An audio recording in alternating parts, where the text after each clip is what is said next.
May the 8th. Walking around in the fire. Daniel chapter 3 verse 25.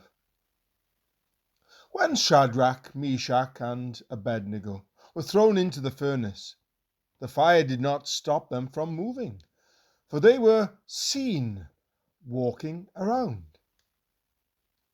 Actually, the fire was one of the streets they traveled to their destination.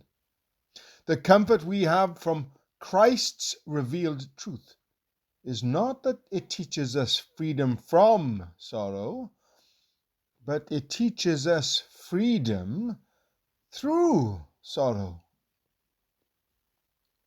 Oh, dear God, when darkness overshadows me, teach me that I am merely traveling through a tunnel. It will then be enough for me to know that someday it will be all right.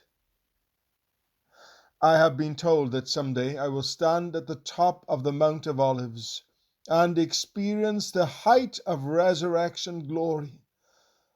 But Heavenly Father, I want more. I want Calvary to lead up to it. I want to know that the shadows of darkness are the shade on a road, the road leading to your heavenly house.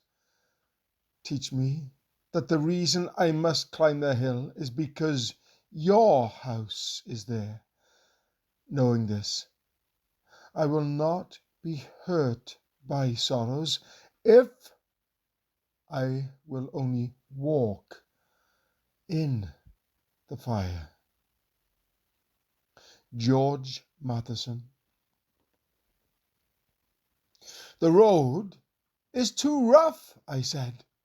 It is uphill all the way. No flowers, but thorns instead. And the skies overhead are grey.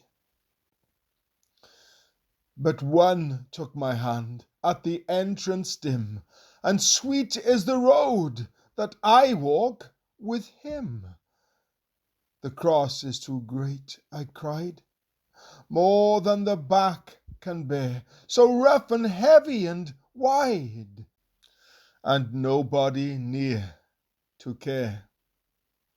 And one stooped softly and touched my hand.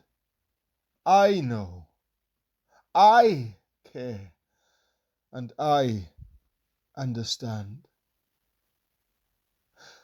Then why do we fret and cry, cross-bearers all we go?